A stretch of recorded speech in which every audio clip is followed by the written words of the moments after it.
Buenas tardes a todas y todos. Mi nombre es Edith Olivares. Soy la jefa de la Unidad de Derechos Humanos de Amnistía Internacional.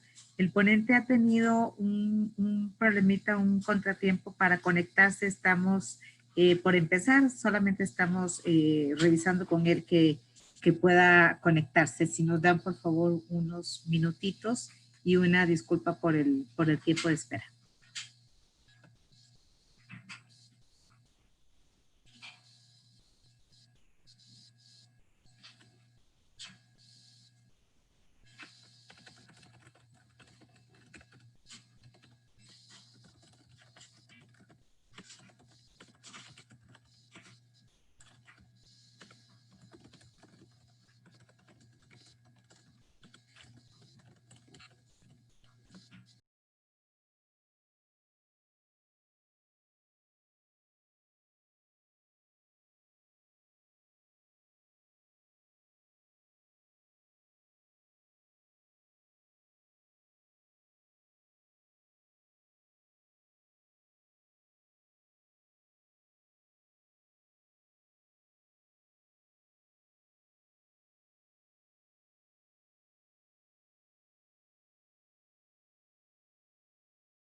Hola, ¿me escuchan?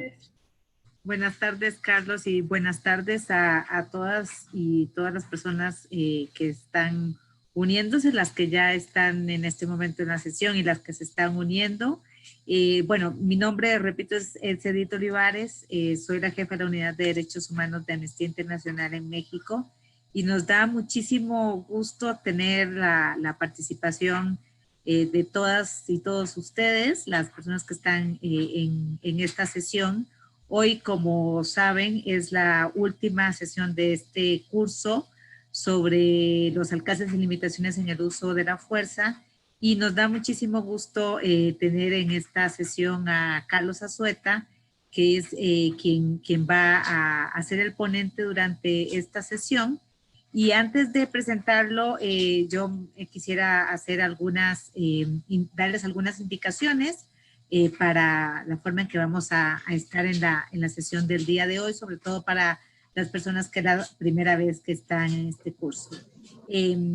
Lo primero que quiero comentarles es todas las personas van a tener su micrófono y su cámara apagadas. Es una de las, digamos, indicaciones que nos da el Museo de Memoria y Tolerancia. Entonces, vamos a ver solamente la imagen del ponente y en algunos momentos la mía cuando sea el momento de las preguntas. Yo voy a subir en unos minutitos al chat un formulario para que nos podamos registrar. Les voy a estar insistiendo a lo largo de la sesión en que hagan el registro, porque bueno, este registro nos permite después a nosotras enviarles una constancia de su participación en el curso. Y bueno, es importante para Amnistía Internacional tener también el registro de las personas que participan de estas actividades de educación en derechos humanos. Quiero también comentarles que a lo largo de la sesión voy a compartirles también una liga de una petición que estamos haciendo en Amnistía Internacional con relación al respeto a los derechos humanos durante la pandemia. Como ustedes saben, nosotras somos una organización básicamente orientada hacia investigación, campañas y movilización, y les pedimos tomar acción para algunas de las campañas que estamos desarrollando. Entonces les voy a compartir esa petición en el chat para quienes quieran revisarla y firmarla. Y bueno, antes de presentar a Carlos, no puedo omitir agradecer al Museo de Memoria y Tolerancia que siempre nos ha dado este espacio. Señalar también que creo que hoy es un día muy oportuno para la sesión que vamos a tener. Nos ha dado mucho gusto que en las 3 sesiones anteriores hemos tenido una gran participación y estamos seguras de que hoy no va a ser la excepción. Con la fortuna de que Carlos es una persona que ha realizado investigación sobre uso de la fuerza, no solamente es un conocedor conceptual, sino también en la práctica sobre detenciones arbitrarias y uso de la fuerza en el país. Y entonces estamos seguras que va a poder resolver muchas de las dudas que tengamos a lo largo de la sesión. Me voy a permitir leer una breve reseña que tenemos de Carlos Azueta. Debo decir que además muy modesta reseña la que nos envió Carlos, que seguramente podría ser una muchísimo más extensa, pero se las voy a leer. Carlos Azueta Vargas es licenciado en Derecho, especializado en Derechos Humanos, egresado de la Universidad de las Américas en Puebla. Es maestro en Derecho Procesal Constitucional para la Universidad Autónoma de Nuevo León y maestro en Derecho Internacional para la Universidad de Groningen en los Países Bajos.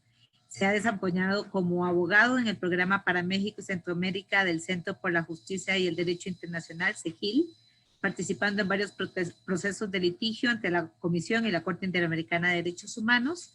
También fue subdirector de análisis de instrumentos internacionales en el Consejo Nacional para Prevenir la Discriminación, CONAPRED, y se desempeñó como investigador para México en el Secretariado Internacional de Amnistía Internacional.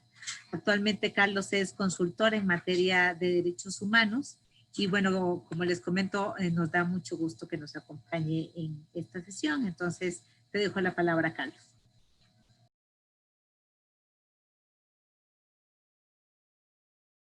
Tienes tu micrófono apagado. Hola, ¿me escuchan? Sí, bueno, primero muchas gracias por la presentación. Me disculpo que entré unos minutos tarde.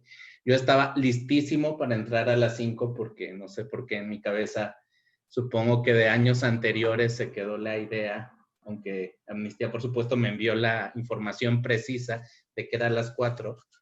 Yo estaba muy bien preparado para las 5, así que perdón por esos minutitos.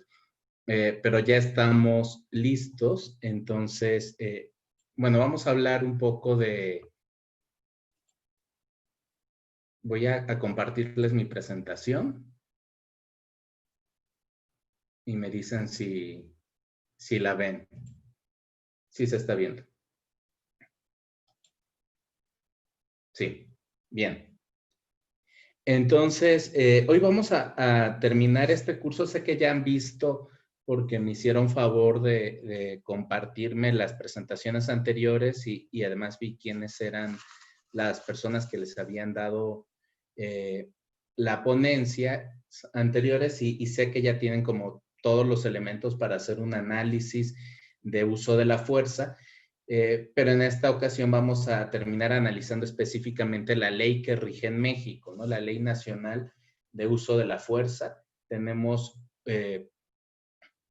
hay muchas cosas que decir de la ley. He escogido, creo, las que son más interesantes o de más impacto para la vigencia de los derechos humanos, y sobre esas vamos a abordar. En especial, lo que sugiero abordar es una breve introducción para que sepamos qué es la ley y desde cuándo existe, recordar los principios de uso de la fuerza y cómo se cumplen o no en esta ley, ver las normas sobre la permisibilidad de la fuerza, las armas letales y menos letales, la obligación del Estado de prevenir el uso de la fuerza, la protección a terceras personas y, muy en boga en estos días, reuniones públicas y manifestaciones y el uso de la fuerza.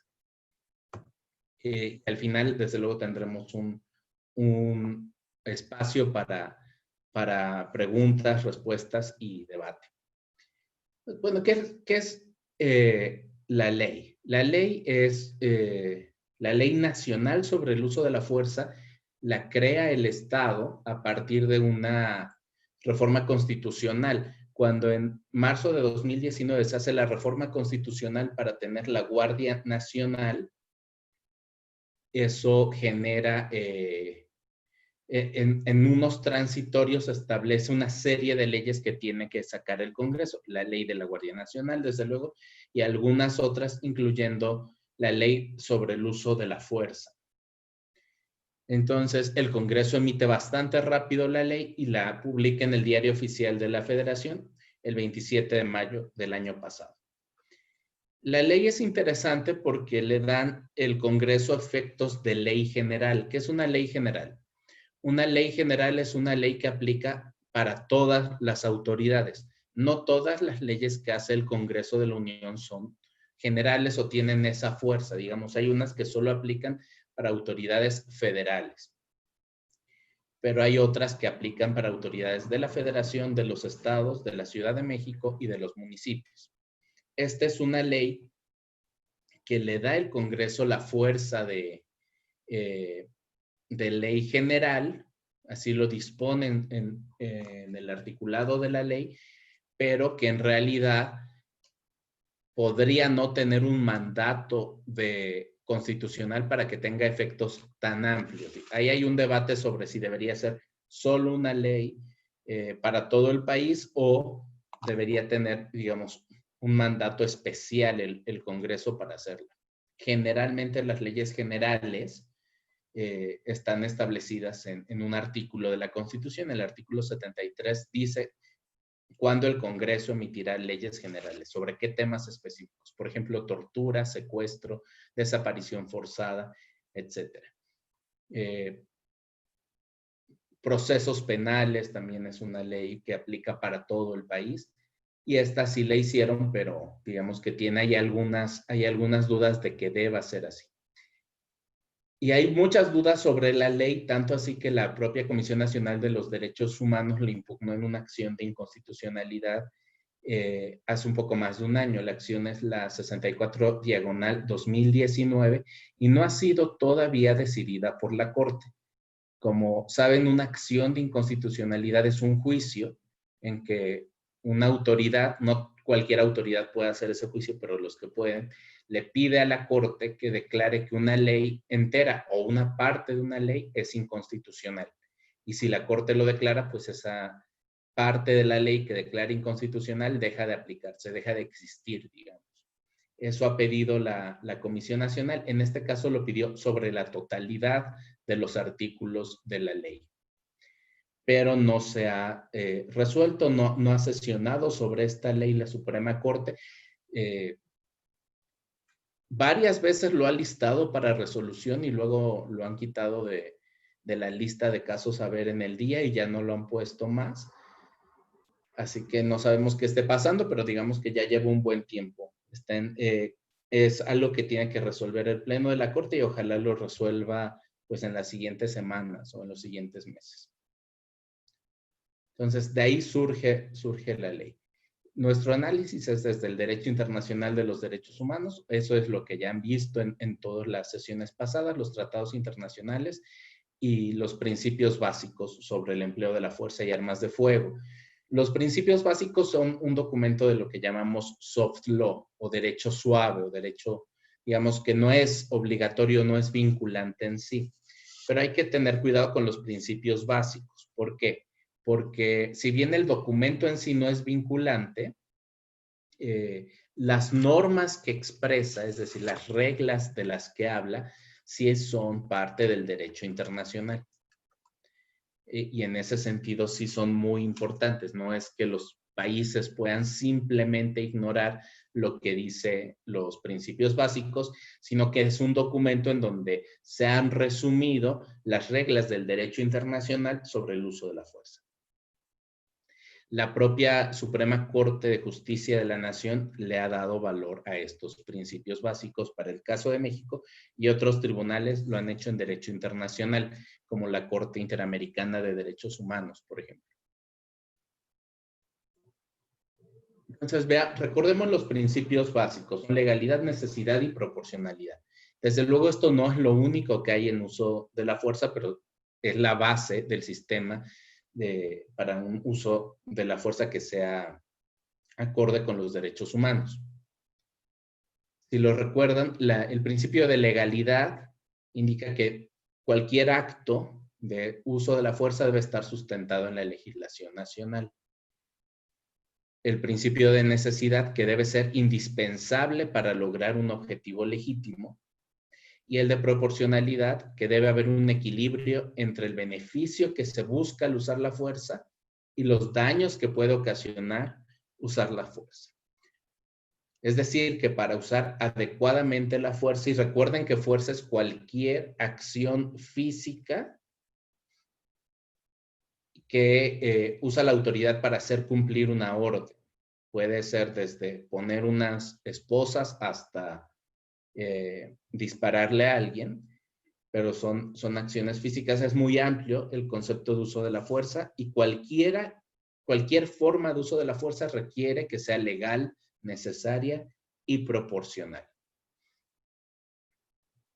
La legalidad en particular, no basta cualquier autorización de usar la fuerza, es decir, alguna norma que diga los estados o los policías podrán hacer uso de la fuerza para fines, no sé, para la seguridad, ya, algo así tan amplio, no. Los objetivos y las circunstancias de uso de la fuerza sí deberían de estar en la ley. Y luego debería haber otras regulaciones específicas como reglamentos o manuales operativos de la policía, etc. La necesidad es muy parecida y un elemento cualitativo, uno cuantitativo y uno temporal, y así es como pueden ustedes analizar si era necesario el uso de la fuerza. El cualitativo es si debe usarse la fuerza o no, en el sentido de si no hay otro medio que logre el mismo fin legítimo o el mismo objetivo legítimo sin usar la fuerza. Ese es que sea el elemento cualitativo. El cuantitativo es cuánta fuerza debe usar. Y se debe usar la menor cantidad de fuerza necesaria para obtener el objetivo. Y el temporal es cuánto tiempo se debe usar la fuerza. Y se debe usar lo menos posible y debe cesar en dos momentos, cuando ya haya cumplido el fin o cuando cumplir el fin no sea posible. Es decir que, por ejemplo, si van a detener a una persona y detenerla ya no es una opción, usar la fuerza ya no es posible porque ya no lo puedes lograr.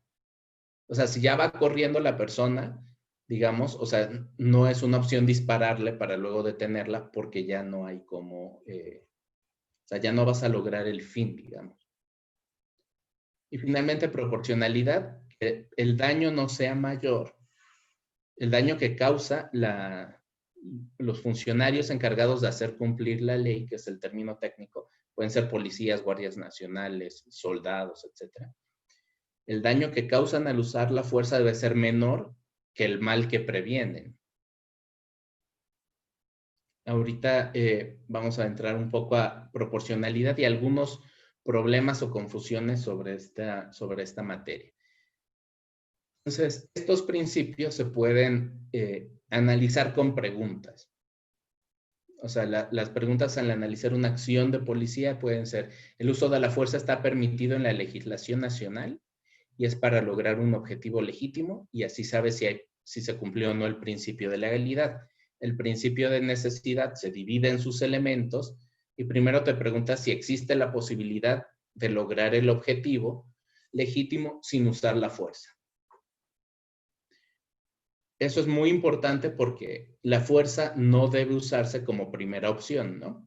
O sea, es la última opción y por lo tanto, primero puedes hacer muchas cosas o las autoridades deberían hacer muchas cosas como negociar, distensar la situación, etcétera, antes de hacer algo como ya directamente usar la fuerza. Si no hay nada más que hacer que usar la fuerza, entonces se puede empezar a usar y lo primero que se hace es una advertencia del uso de la fuerza.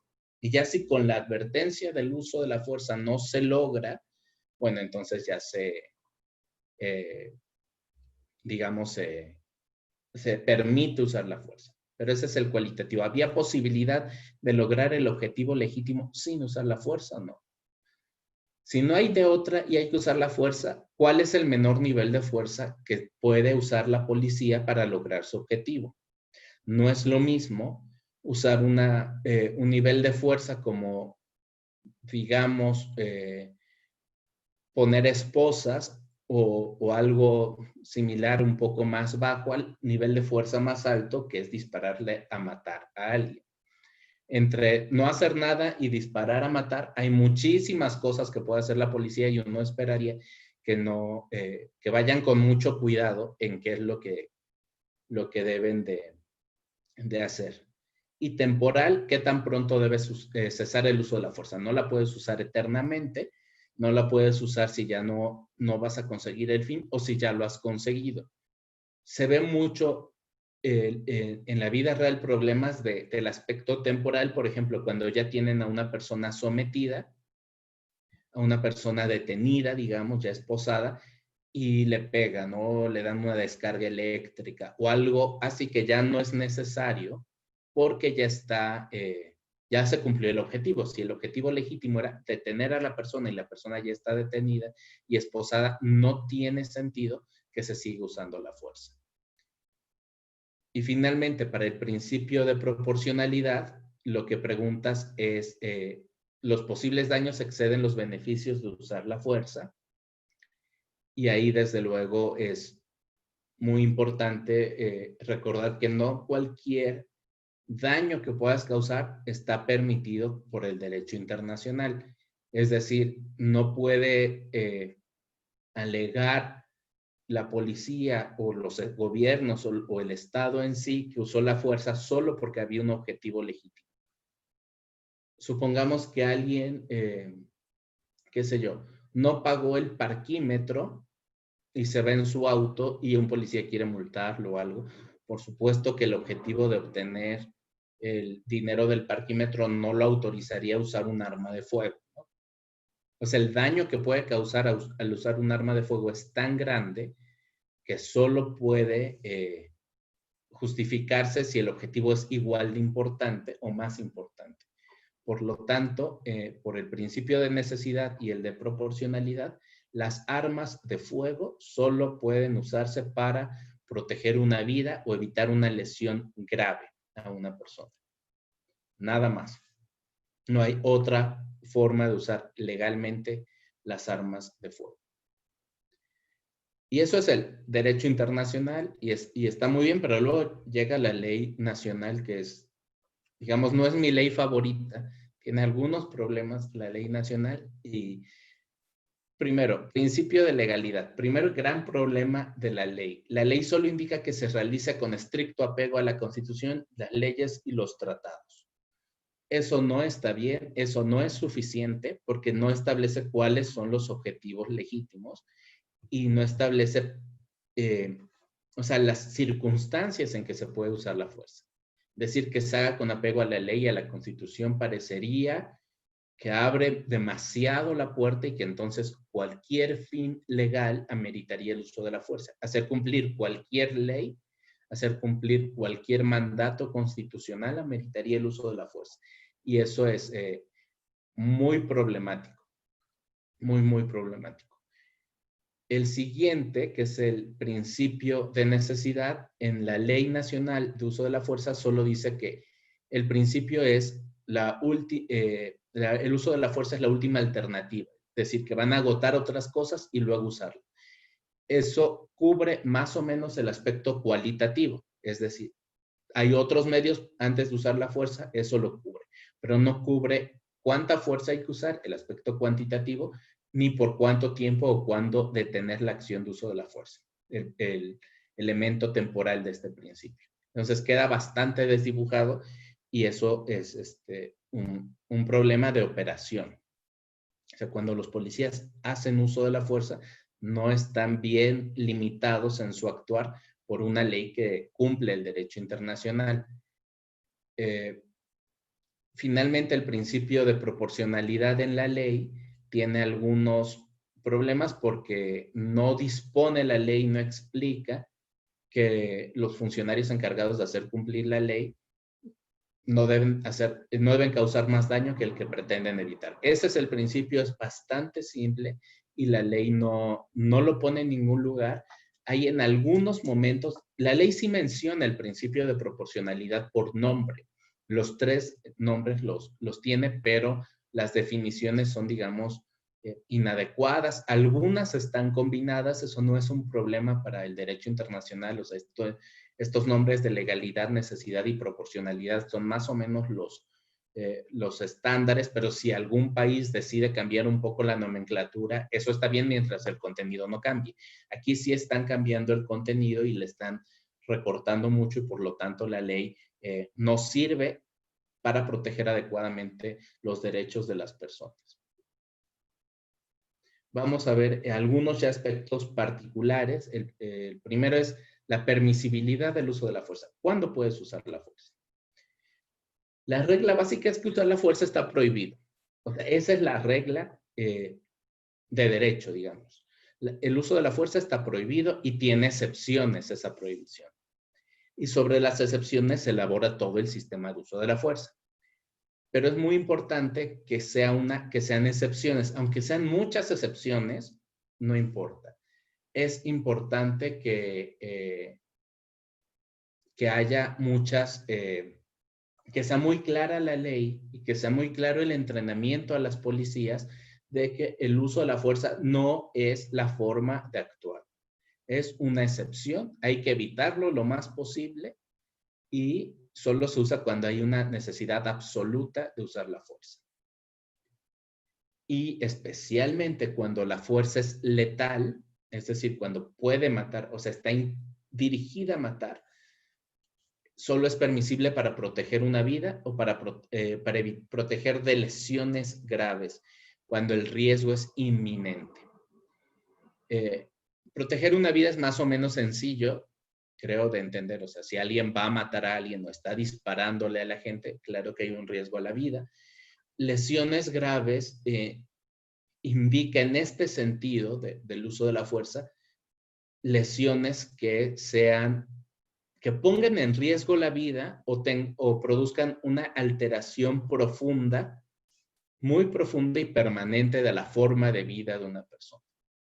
Eso sería lesión grave. Por ejemplo, un ataque con ácido, claro que al menos sería una lesión grave, sino que incluso puede poner en riesgo la vida o la pérdida de un miembro, por ejemplo, de un brazo, eso podría ser una lesión grave. No cualquier cosa es una lesión grave para usar fuerza letal.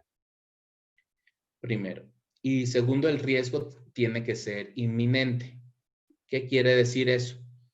que el riesgo inminente es que ya esté a punto de ocurrir y para algunas cosas que de hecho ya esté ocurriendo el ataque. No es que alguien podría llevar a cabo un ataque contra otra persona, que alguien lo está planeando, que alguien lo pensó, que alguien tiene una, por ejemplo, un arma y se dirige hacia un lugar. Eso no es suficiente para usar fuerza letal. Por supuesto que si la policía ve que alguien tiene un arma en su mochila y se dirige a algún lugar a matar a alguien, puede intervenir, pero no puede usar fuerza letal. Y después hay que distinguir porque hay dos tipos de fuerza letal. La potencialmente letal es aquella que se dirige hacia una persona y es muy, muy probable que la maten, pero no está, digamos que el policía que acciona su arma de fuego no está pensando en matarla. Muy posiblemente la pueda matar, pero no es su intención. Eso es para evitar muerte o lesiones graves. Lo mismo que habíamos dicho ya. Pero si dispara directamente a matar con la seguridad de que va a matar y con toda la intención de matar, que sí es legal en poquísimos casos, y eso es para evitar una muerte, ya ni siquiera lesiones graves, para evitar una muerte. Y ahí sí puede disparar. El caso del libro de texto, digamos, es el de los rehenes que están en algún lugar y hay un francotirador a la distancia que ve y dispara. Bueno, no hay muchos casos,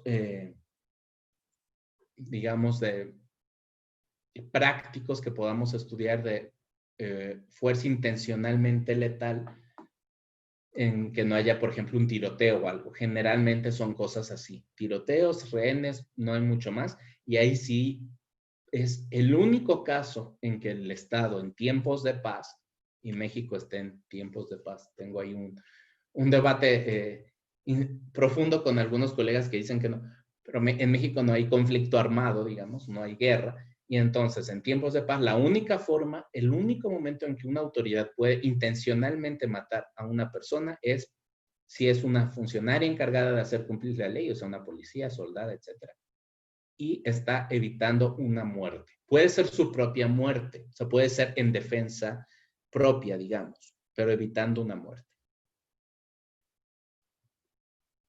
La ley nacional no tiene este principio de protección a la vida tan claro. En algunos momentos la ley dice que se proteja la vida, o algo, pero no, digamos que no está bien articulado en la ley y entonces no queda tan claro los límites tan precisos que debe tener. Y eso en la práctica va a ocasionar algunos problemas. Después, ¿cómo sabemos si alguien está en riesgo de vida, de perder la vida o no? ¿Cuándo hay un riesgo a la vida de las personas que amerite el uso de la fuerza letal? El Congreso de la Unión se puso un poco creativo y dijo, bueno, yo sí sé cuándo. Es una pregunta muy complicada que generalmente se responde por el contexto y que le toca responder a las policías. O sea, es una decisión operativa, una decisión de una policía ya desplegada en una situación. Pero no, el Congreso dijo, no, no importa que haya miles de circunstancias, nosotros vamos a tomar 6 circunstancias y ya. Eso es riesgoso. Y ahí pongo, generalmente no transcribo artículos porque me parece muy aburrido, pero creo que aquí lo hice un par de veces porque era necesario. Y el primero es ¿no? O sea, artículo 7, se consideran amenazas letales inminentes y las describe.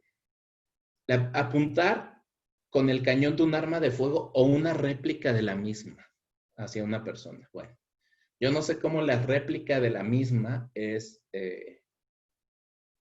pone en riesgo a una persona. Es un arma de fuego, sí, pero una réplica, no sé. Si el policía no bastaba, digamos, decir arma de fuego y obviamente, bueno, si parecía un arma de fuego y todo indicaba que era un arma de fuego y al final era una réplica, pues habrá una defensa para el policía, pero ponerlo así como réplica de arma de fuego se me hace pues que está simplemente mal, es un error de la ley. La acción de no soltar un arma de fuego, poner en riesgo la integridad con un arma punzocortante, accionar un arma de fuego, portar o manipular un explosivo real o una réplica, y esta que es súper amplia, acciones tendientes a perturbar objetos o sistemas que puedan tener efectos letales o incapacitantes.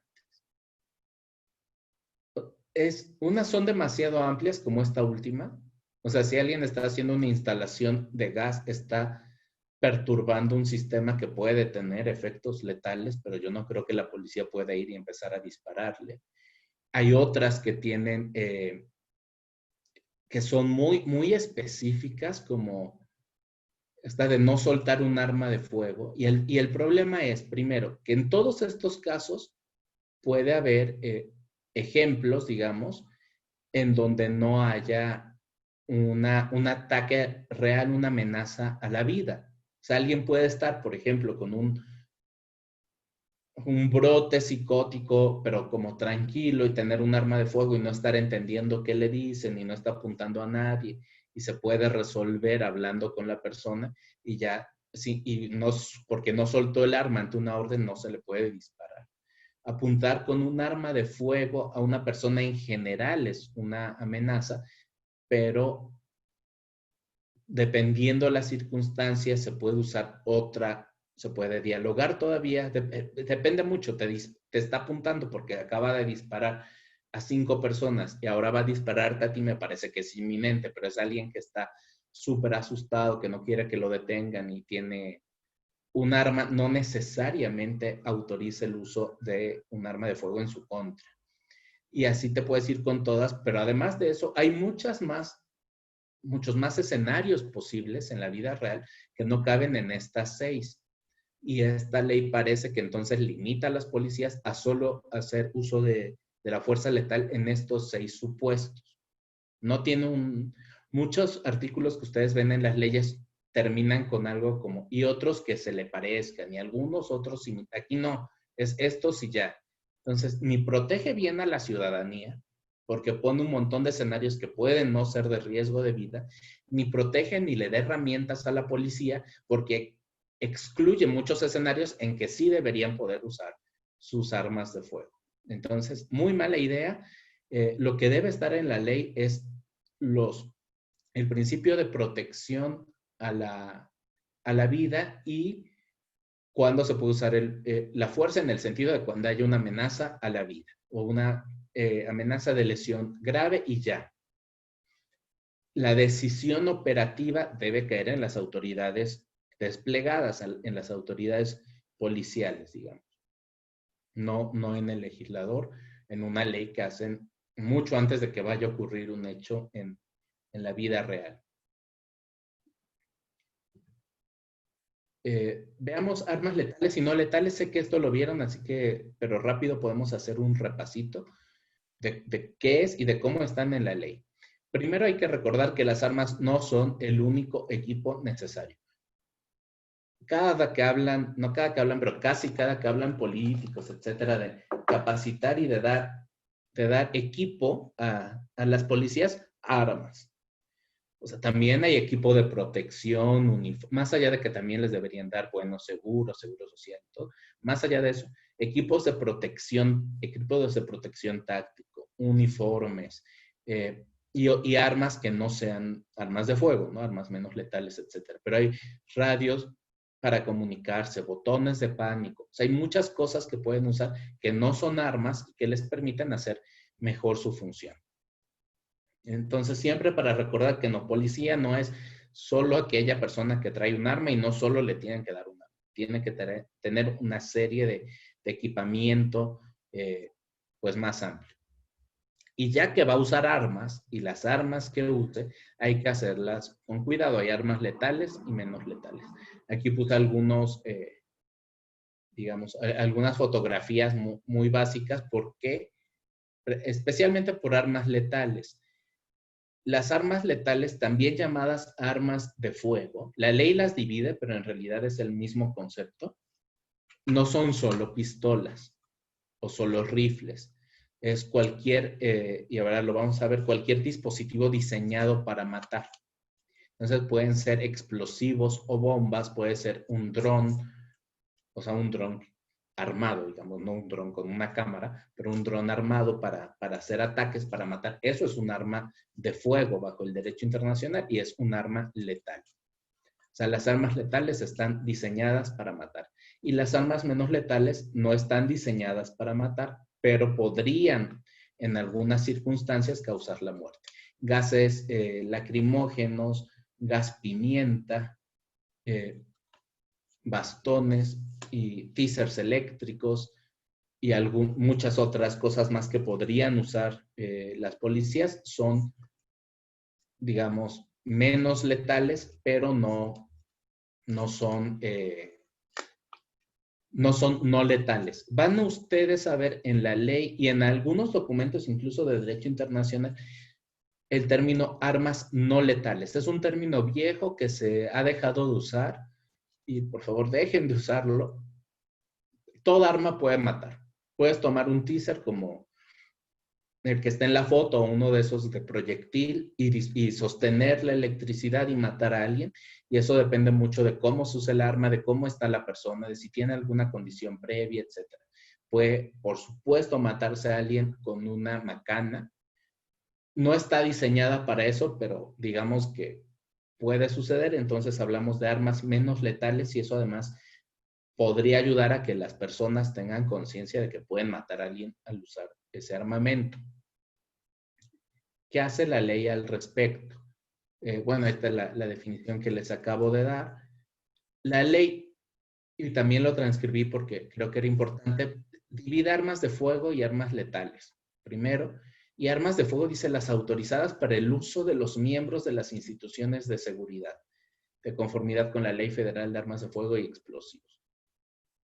Bueno, es bastante extraña la definición, no porque cite otra ley, eso es común, pero imagínense que un policía trae un rifle por algo que no está descrito en la Ley Federal de Armas de Fuego y Explosivos. Entonces, ¿qué decimos? ¿Que no fue un arma de fuego? O sea, lo usa en su operación, pero como no está descrito, no es un arma de fuego. ¿Qué es? Es un arma de fuego, porque es un instrumento diseñado para matar. Entonces, primer error de la ley. Dice armas menos letales, al menos no dice no letales, en otras partes sí, pero aquellas a través de las cuales se disminuyen funciones corporales de un individuo, reduciendo al mínimo el riesgo de causar lesiones que pongan en peligro la vida. No. Las armas en sí mismas no disminuyen el riesgo de muerte. Lo que disminuye el riesgo de muerte en las armas menos letales es que estén bien diseñadas y cómo se usan. Cómo es el entrenamiento de las policías. O sea, uno no puede decir es un arma menos letal porque reduce el riesgo de muerte si es una macana y el policía empieza a golpear la cabeza de una persona una y otra vez. O sea, ahí no estás minimizando para nada el riesgo de muerte, lo estás aumentando. La persona puede morir por esas acciones. Entonces, no, es un arma que no está diseñada para matar, pero que puede matar. Y después divide armas letales, separándolas de armas de fuego, y dice las que por su diseño y mecanismo ocasionan o pueden ocasionar lesiones graves y la muerte. Ahí combina armas letales y menos letales. Las armas letales, por su diseño y mecanismo, están hechas para matar. Si alguien dispara y al final no mata a alguien, pues qué bueno. O sea, qué bueno que no se mate a alguien al usar un arma de fuego, pero al diseñarlo así, da la idea a los policías que su pistola no es tan letal, porque podrían no matar a alguien. Y empiezan todas estas teorías de tírale en la pierna para que no se muera o dispárale de tal forma, que son bastante peligrosas en campo porque terminan disparándole en otro lado y creen que están usando un arma que podría no matar cuando es un arma diseñada para matar. Entonces, ese es un error. El segundo gran error de la ley es que hace una lista de armas. ¿Por qué es un error? No es un error que haya una lista de armas permitidas. A mí me parece que es un error que las armas estén en la ley, digamos. Los grandes conceptos podrían estar en la ley y la parte más fina debería de estar en un reglamento nacional de armas o algo así que permita hacer una distinción de cómo son y sobre todo lo que aquí falta. Este artículo 15 que ven en pantalla es todo el artículo 15 y es todo lo que describe armas en la ley. Todo, eso es todo. Ya. No te dice cómo las usas, de qué características, en qué circunstancias se pueden usar, en qué circunstancias estarían prohibidas. Y entonces ya queda como un tanto desdibujado el objetivo de proteger la vida. Primero pone menos letales y luego letales. Menos letales, un bastón PR24, un tolete o su equivalente. Bueno, toletes. Dispositivos que generan descargas eléctricas. Solo dice eso. O sea, eso va desde un teaser hasta una silla eléctrica. O sea, no tiene ninguna limitación esta fracción, digamos. Dispositivos que generan descargas eléctricas. Y hay algunos prohibidos. Hay picanas o toletes eléctricos que no tienen ningún objetivo. Existen, los venden la industria del armamento, los compran las policías. No sé si en México, no he visto en México, al menos dispositivos oficiales, digamos, pero pues un tolete eléctrico es un instrumento de tortura, no tendría por qué usarse, pero existe en el mercado, digamos, como arma, y ahí parecería que lo está autorizando. Los cinturones eléctricos, que son como literal un cinturón, o sea, va en la cintura y te puede dar una descarga eléctrica para inmovilizar, son otros dispositivos prácticamente de tortura, que yo no sé por qué siguen comprando las policías más allá de para torturar, y es un problema que no limite esto a ciertos teasers, por ejemplo. Esposas o candados de mano, ni siquiera dice cuáles. Hay algunas que son violatorias del derecho internacional, como esas que son de plástico, no por todas las de plástico, pero las que son como cintas de plástico que tienen como púas adentro, son causan sufrimiento innecesario, serían violatorias del derecho internacional, no pone ninguna limitante usarla. Sustancias irritantes en aerosol, eso es lo que llamamos generalmente gas pimienta.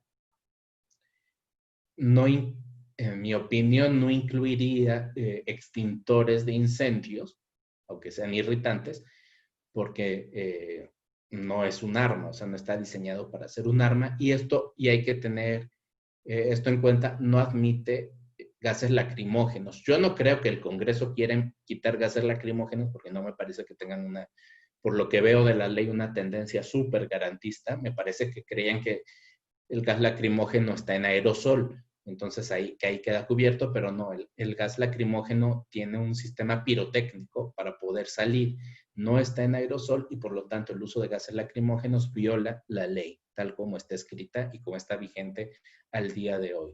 La ley no ha sufrido ninguna modificación desde que fue emitida el año pasado. Y mangueras de agua a presión, que uno dice, bueno, mangueras de agua a presión. Son súper peligrosas las mangueras de agua a presión. Además, las suelen usar las policías de todo el mundo mal. Les ponen aditivos químicos para que sean irritantes o para que pinten a la gente, para que tengan un colorante. Y luego ver quién fue a una manifestación, etcétera. Y no tiene ninguna medida aquí para contener cómo se usa. Eso es un problema, digamos, muy, muy grave. Las mangueras de agua a presión solo se deben de usar en circunstancias extremas ante una manifestación en donde se ha instaurado una violencia generalizada y es la única forma de dispersar a la población. Y entonces se pueden usar con una clara advertencia de su uso y en general se usan un poco y la gente ve que ya es en serio y se dispersa. Pero bueno, y letales, armas de fuego permitidas, que eso es lo que ya venía antes que pues todas las de la ley de armas de fuego. Y luego dice explosivos permitidos. Explosivos, súper extraño, muchos países prohíben explosivos, México lo permite, ¿por qué no? No he visto que los estén usando, sobre todo policías, pero sí puede ser riesgoso usar explosivos para una acción policial. Tendría que ser en una condición súper extrema y con muchísimas medidas de cuidado para poder usar un explosivo y que no sea violatorio del derecho internacional, sobre todo porque no ponga en riesgo a los demás. Y esto nos lleva a la obligación de prevenir el uso de la fuerza. Básicamente, no viene, no está en la ley. Como el uso de la fuerza es una excepción, como veíamos, en principio está prohibido y por excepción se puede hacer, toda ley de uso de la fuerza debe aclarar la obligación de las autoridades de hacer todo lo posible por no usar la fuerza. No solo debe decir cómo usar la fuerza, sino en qué circunstancias no la puede usar y todas las medidas que pueda tomar antes de usar la fuerza. Porque si no, rompe el principio de necesidad. La ley mexicana no lo dice y me parece que eso puede estar generando algún tipo de violencia en las interacciones con la policía o con otras autoridades como la Guardia Nacional. Además, la ley no tiene una obligación clara de advertencia sobre la intención de usar la fuerza. ¿Qué es esto? El uso de la fuerza debe estar precedido de una advertencia. Es decir, uno debe poder decir, cuando uno está como ciudadano, si alguien va a usar, un policía va a usar la fuerza sobre uno, le debe de avisar antes. Porque como el uso de la fuerza es para hacer cumplir una orden, es como una definición muy clásica, te debe de advertir, si no me hace caso, si no se deja detener, si no cesa lo que está haciendo, si no deja esa arma, lo que sea, voy a usar la fuerza y te debe decir qué, lo voy a esposar, voy a usar un teaser eléctrico o lo vamos a detener por la fuerza o vamos a usar un arma o lo que sea. Cualquier uso de la fuerza tiene que tener una advertencia. Es especialmente importante hacer advertencia cuando el uso de la fuerza va a ser de fuerza letal. O sea, uno no llega y empieza a disparar a la gente. Se hace una advertencia. ¿Hay casos en que no se puede hacer la advertencia? Sí, hay algunos casos en que no se puede hacer la advertencia. Supongamos que ya hay un tiroteo entre un grupo de personas y policías y llegan policías a reforzar. Ya está sucediendo el uso de la fuerza y ya no cada uno que llega va a hacer la advertencia de uso de la fuerza, pero en casi todos los casos se puede hacer una advertencia. La advertencia, y tampoco está prohibido en la ley, la advertencia nunca debe ser un disparo de advertencia. Primero porque accionar un arma de fuego ya es uso de la fuerza. Entonces no puedes hacer uso de la fuerza para advertir de un uso de la fuerza. O sea, accionar el arma de fuego ya está. Tendrías que tener como una advertencia de que vas a hacer el disparo de advertencia. Hay, digamos, como un círculo de imposibilidad lógica. Pero hay otra razón más importante y más directa, que es que son muy peligrosos los disparos de advertencia. Muy peligrosos. Le pueden pegar a alguien. Si es un disparo al aire, esa bala va a caer quién sabe en dónde y puede matar a alguien o puede ocasionar daños. Y además, en una operación y en una situación tensa, el disparar un arma puede provocar violencia. Puede hacer que la gente que está ahí sienta que ya le están atacando, puede que los propios policías, otros policías crean que ya les están disparando porque escuchan un disparo y entonces empiezan todo el mundo a disparar como más ampliamente. Entonces, no, la advertencia no puede ser y nunca debe ser a través de un disparo. Puedes hacerlo de otra forma. ¿Cómo se hace en México? Pues como no hay una obligación de hacerlo, no sabemos cómo lo hace. Generalmente no lo hacen. Y además uno esperaría, como son momentos de tensión, la recomendación, digamos, siempre es que sea la misma advertencia siempre, sobre todo cuando se va a usar un arma de fuego, y, o sea, una frase que repita la policía y que la policía tenga interiorizada en todo su entrenamiento y la puedan decir en cualquier momento, con cualquier tensión, y saben que la tienen que decir, y entonces tienen una frase que además la ciudadanía sabe, y entonces ya sabe que eso es una advertencia de uso de la fuerza. La forma mínima de advertencia es una orden verbal. uno esperaría que sea verbal y visual, que haya algo visual. ¿Por qué? Porque es más fácil en algunos escenarios que la gente entienda, sobre todo si hay mucho ruido ambiental, una manifestación y todo el mundo está gritando, o si la persona tiene una discapacidad, por ejemplo, y la persona es sorda, así puede darse cuenta. Esto no es menor. Muchísimas personas en el mundo que son atacadas por la policía o que reciben disparos de la policía, por ejemplo, en Estados Unidos, una enorme cantidad es gente con discapacidad, que o no escuchó o no entendió qué le estaban diciendo y le disparan. O sea, sí hay que pensar en una forma de advertencia que sea lo más universalmente conocida en el país para evitar estos problemas. Y en tercer lugar, y es muy grave, en la legislación mexicana, en la ley nacional, se permite planear el uso de la fuerza letal. Es decir, que en el operativo, está bien hacer planeación de operativos, eso de hecho es muy adecuado hacerlo, pero dice que se puede autorizar desde la planeación el uso de la fuerza letal.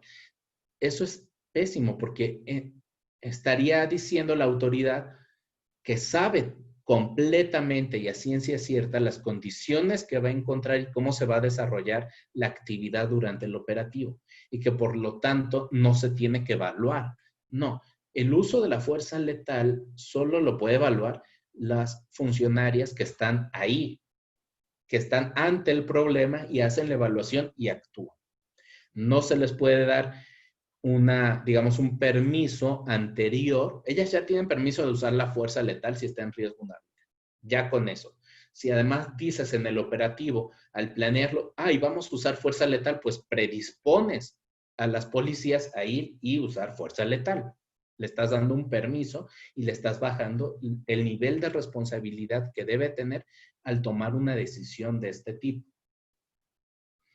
Entonces, por ahí me parece que hay un problema grave y esperemos que la Suprema Corte de Justicia, cuando revise la ley, ojalá que quite muchísimo contenido de esta ley, pero al menos que quite el permiso de usar fuerza letal desde la planeación del operativo. Protección a terceras personas, bastante sencillo. Primero, distinguir. Terceras personas no es personas no involucradas. Es personas sobre las que no se debe ejercer la fuerza. Por ejemplo, si hay una familia, imagínense ese escenario, hay una familia saliendo de un restaurante y un miembro de la familia por algo saca un arma o saca un bat y empieza a golpear a otros comensales del restaurante. Yo no sé si la familia no está involucrada con él, en el sentido de que pues, fueron con la persona, comieron en el restaurante con la persona, pero claramente son terceras personas, no están ocasionando la violencia y no debería hacerse violencia sobre ellas, usar la fuerza sobre ellas. Una manifestación. Terceras personas no son solo las personas transeúntes que no estaban en la manifestación. Pueden ser personas en la manifestación que no están ocasionando un delito, que no están siendo violentas y por lo tanto no se puede hacer fuerza sobre ellas. Eso debe de quedar bastante claro. O sea, terceras personas no solo es aquel que por casualidad estaba ahí, puede ser que alguien estaba ahí. Imagínense un asalto y dos asaltantes se rinden y uno tiene el arma. Los dos que se rindieron son terceras personas para el uso de la fuerza. Tendrán su responsabilidad penal y se les detendrá y todo eso. Pero para uso de la fuerza, si no están causando violencia, no están dando una amenaza de violencia, no son personas sobre las que se ejerza la fuerza. Entonces, primero, terceras personas son muchísimas personas, no solo los que no tienen nada que ver o los que no están involucrados. La protección de todas esas personas debe ser la máxima prioridad. Por ahí la ley da luego una jerarquía medio extraña, ¿no? Simplemente no quiere decir que pueda favorecerse a estas personas y por lo tanto se usa la fuerza sobre alguien que no representa una amenaza. No. Quiere decir que se concentre la autoridad en ejercer la fuerza solo contra la persona que representa la amenaza. Eso es lo que quiere decir.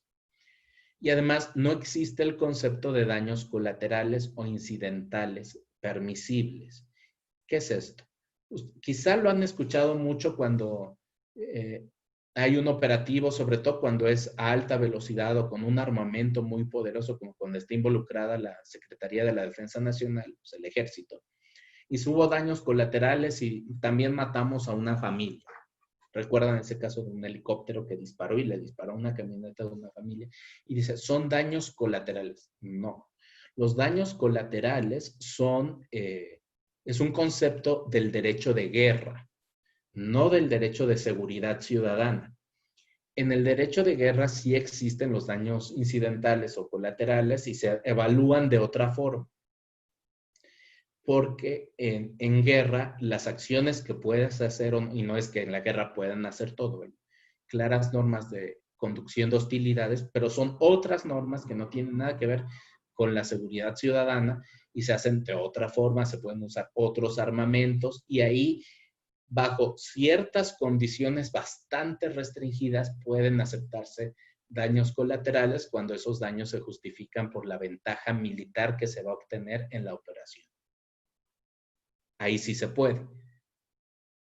El líder de este ejército, para poner un ejemplo, el líder de este ejército ese es un ejemplo de la vida real, está comiendo en un restaurante, en un hotel, o creemos que está ahí. Y el ejército, porque están en guerra dos países, dispara un misil y pues, mata a casi todos los que estaban en el restaurante. Eso puede ser legal bajo ciertas circunstancias en derecho de guerra. Pero imagínate que la policía diga, bueno, es que estábamos persiguiendo a un criminal y creíamos que estaba comiendo tomando un café en ese Starbucks y le mandamos una bomba con su norma esta de explosivos. No, eso no es posible. Eso es una violación de derechos humanos. O empezamos a disparar con estas armas tan poderosas y pues le disparamos a 3 autos que iban por ahí y son daños colaterales. No, son violaciones de derechos humanos y no son permisibles. Y reuniones públicas. Finalmente, las reuniones públicas son muy, muy importantes de discutir porque suele haber uso de la fuerza en México cuando hay reuniones públicas. Primero, las manifestaciones, o sea, las marchas, manifestaciones, protestas. Técnicamente, hay quien habla de derecho a la protesta, que además me parece que se oye muy bonito. Técnicamente, en derecho internacional diríamos que es una conjunción de dos derechos. El derecho a la libertad de reunión pacífica y el derecho a la libertad de expresión. O sea, es gente que se reúne para emitir una idea, que puede ser una crítica en contra o a favor del gobierno, para pedir algo o lo que quieran. Entonces, y está protegido, obviamente, esas manifestaciones. Entonces, están ejerciendo derechos humanos y la función del Estado, incluidas las policías, es simplemente proteger esas reuniones y permitir que sucedan, evitar los obstáculos a estas reuniones. Así de fácil. Esa es la función. Luego no se pone tan fácil. Vamos a ver por qué. Primero, debe preservarse el derecho. ¿Qué quiere decir que debe preservarse el derecho a la libertad de expresión? Prácticamente que toda acción que tome la autoridad debe intentar no obstaculizar una marcha o una protesta o como le quieran llamar, sino permitir que se siga desarrollando. La intervención debe ser para evitar violencias entre dos grupos o para de alguna forma permitir el desarrollo normal de la manifestación. Para eso sirve. Por lo tanto, el uso de la fuerza e incluso el despliegue policial no es ni la única, ni la mejor, ni siempre es necesario. No es la mejor forma de hacerlo. Puede haber un despliegue policial menor, puede haber diálogo, puede haber negociación. Hay veces que para evitar o para distensar la situación, lo que hacen algunos gobiernos es que mandan policías con otro uniforme, no policías vestidos de civil, sino policías que no van así con todo el equipamiento de cascos y hombreras y rodilleras y así como bastones gigantes o algo, sino que van como menos intimidantes, ¿no? Esa es una forma, o sea, estás teniendo presencia policial desplegada, pero más amigable. El número de policías no es lo mismo que estén cuidando 10 policías en un tramo de la marcha que haya 200. Eso puede tensar la situación. El hecho mismo de ver policía con equipo antimotín, por ejemplo, puede tensar la situación y provocar más violencia. Entonces, esa es la primera, digamos, observación sobre una manifestación. No está la policía para evitarla, está para permitirla, y la policía debe actuar muy poco. O sea, uno pensaría en muchas manifestaciones donde no tiene que haber policía. Claro, el gobierno responsable podría, el gobierno del estado, del municipio, de la ciudad que se trate, podría tener lista gente por si se necesita. Eso es otra cosa, a tenerlas ya desplegadas.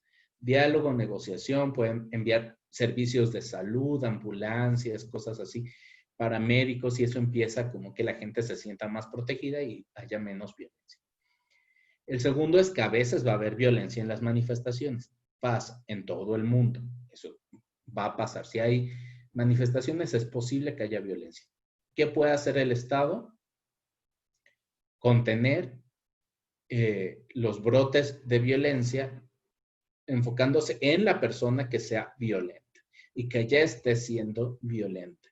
No que pueda ser violenta, que haya sido violenta en otra manifestación, que se junta con gente que pueda ser violenta o que lleve un implemento que podría usarse de forma violenta. Eso no es razón para usar la fuerza, sino si alguien está usando violencia, puede actuar la autoridad. ¿Debe actuar la autoridad? Eso depende un tanto del tipo de violencia que se esté llevando a cabo. No es lo mismo la violencia contra las cosas que contra las personas. Y hay distintos tipos de violencia. O sea, si alguien se está insultando con otro alguien, quizá la policía no deba actuar. Si alguien está golpeando a otra persona y dañándola, pues sí, posiblemente la policía debe actuar. Debe actuar con fuerza y golpear puede hacer, no, a veces puede hacer presencia para evitar, o sea, para que cese esa violencia, puede hacer otras cosas, ¿no? Puede hacer una advertencia simplemente de que intervendrán o algo así. El punto es que cuando hay una manifestación, si la policía actúa, por ejemplo, para detener a alguien, eso puede ocasionar brotes instantáneos de violencia alrededor de esa detención. Por lo tanto, tienen que cuidar mucho que es mejor si intervenir o dejar pasar esa violencia para que no se genere más, sobre todo cuando es sobre las cosas, ¿no? O sea, si están golpeando a alguien una banca, pues un poco que la policía se puede esperar y no hacer mucho porque la banca no está sufriendo. Y ya en algún momento se verá. Si entra la policía, puede que entonces sí empiecen a golpear gente y eso cause más problemas. ¿Cuándo puede usar hay algún caso en que se puede usar violencia o usar la fuerza contra toda la manifestación? Sí, pero no cualquier tipo de fuerza. Cuando la manifestación es, digamos que ha sido invadida por una violencia generalizada. Eso no es, había 10 personas haciendo destrozos. Eso es, no podemos ya contener ni podemos saber quién lo está haciendo porque son muchísimas personas, o sea, casi todas las personas, o muchas de las personas en la manifestación están simultáneamente ejerciendo violencia entre ellas contra otras personas, o como sea, ya hay una violencia tal que la policía no puede intervenir y sobre cada una de ellas porque no puede.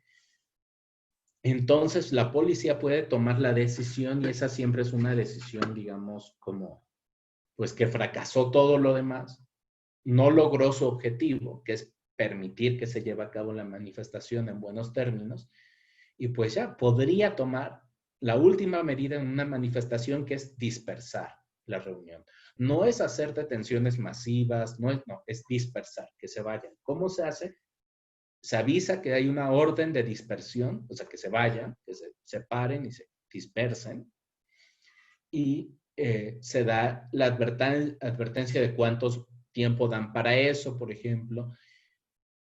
La gente no se va a ir en ese instante, sobre todo si hay violencia, y entonces ya pueden usar algunos elementos como los cañones de agua, sin aditamentos químicos irritantes, sin nada, dirigido con mucho cuidado, y podrían dispersar. Deberían usar otros, como balas de goma. Hay que usarlas con mucho cuidado.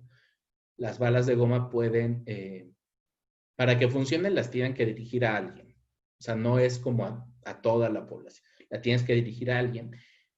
Y si lo hacen mal, o sin querer o a propósito, pueden causar daños gravísimos si se disparan, por ejemplo, a una distancia muy corta, si se disparan a la cara. Amnistía Internacional hizo un estudio sobre la violencia en las manifestaciones de Chile y todas las personas que perdieron los ojos por una, digamos, tendencia constante de los carabineros de disparar a la cara, y hubo pérdida de ojo de mucha gente. Entonces, digamos que se tiene que hacer con mucho, mucho cuidado para que simplemente la gente se vaya. En esos casos, bajo el derecho internacional, se podría usar gas lacrimógeno. Bajo el derecho nacional local, no, ya no, porque pues, como vimos, la ley no establece gas lacrimógeno, entonces no lo pueden usar.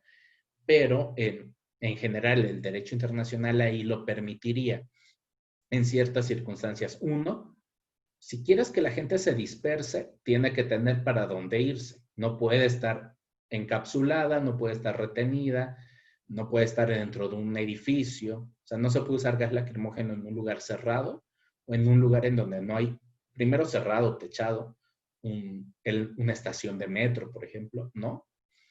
O en un lugar en donde no hay una salida fácil, donde rápido la gente se puede ir por varias calles, etc. Una calle muy, muy larga, o sea, cuadras muy largas con las calles laterales tapadas, no lo podrías usar. Un túnel, no se podría usar gas lacrimógeno. Un puente tampoco. O sea, es muy peligroso porque la gente va a empezar a sentir algo, va a querer correr, y si solo hay una salida, se van a empezar a tropezar y a ver una desbandada ahí con terribles accidentes. Entonces, con mucho cuidado, en las circunstancias más atroces, digamos, puede la autoridad dispersar una reunión si no tuvo posibilidad o capacidad de controlar. Pero es la última opción, digamos. Sin embargo, el artículo 27 de la ley no reconoce eso y dice simplemente, por ningún motivo se podrá hacer uso de armas contra quienes participen en manifestaciones o reuniones públicas pacíficas con objeto lícito. O sea, tiene tantos errores este artículo que está como para hacer un artículo científico de esto. Primero, uso de armas está bien, incluiría todas, pero hay veces que puedes usar armas. No dice, bueno, contra quienes participen en manifestaciones o reuniones, primero dice pacíficas. Hay que tener cuidado porque la reunión no es pacífica o no. Las personas son pacíficas o no. O sea, incluso si hay digamos, mucha violencia, ¿contra quién vas a usar? ¿Contra toda persona que participe? Aunque no esté haciendo nada, no, porque esa sería una tercera persona. Y por protección a terceras personas, no puedes usar armas contra alguien que no está haciendo nada. Entonces, o sea, esa como generalidad es un problema. Reuniones pacíficas, insisto, lo que tiene que valorar la autoridad es si la persona está generando violencia, no cómo se está comportando, todo al menos que sea un escenario generalizado de violencia. Pero por eso no detiene, ni ni usa fuerza letal ni nada, sino que dispersa para que se acabe esa violencia. No detiene a todos, sino dispersa a todos. Y después, y lo más peligroso del artículo, es que dice con un objeto lícito. ¿Cómo? O sea, si la manifestación es ilícita, ¿pueden usar armas? Pues parece ser que eso dice. El problema es que, ¿quién hace esto? ¿Quién va a definir esto? ¿La policía va a definir si el objeto es lícito? Eso es muy, muy riesgoso. Primero porque la gente tiene derecho a manifestarse. Si tiene derecho a manifestarse, incluso, digamos, sin permiso o sin coordinar nada con la autoridad. O sea, puede empezar una manifestación en un momento porque ocurrió algo y la gente empieza a quejarse y brota espontáneamente la manifestación, o lo planean pero no le avisan a nadie y eso está bien. Pero supongamos que es ilícito o que el objeto es ilícito porque quieren algo que está prohibido por la Constitución o qué sé yo. Aún así tienen derecho a manifestarse. O sea, el uso de la fuerza no se puede activar porque no guste o porque no sea legal el objeto de lo que piden o por lo que se manifiestan, sino que solo se puede usar para evitar violencia y si es fuerza letal solo para prevenir una muerte o una lesión grave. Punto. O sea, no es función de las autoridades de seguridad, ni de las autoridades en general, ni mucho menos las de seguridad, ponerse a debatir si es lícito o es ilícito una reunión o una manifestación.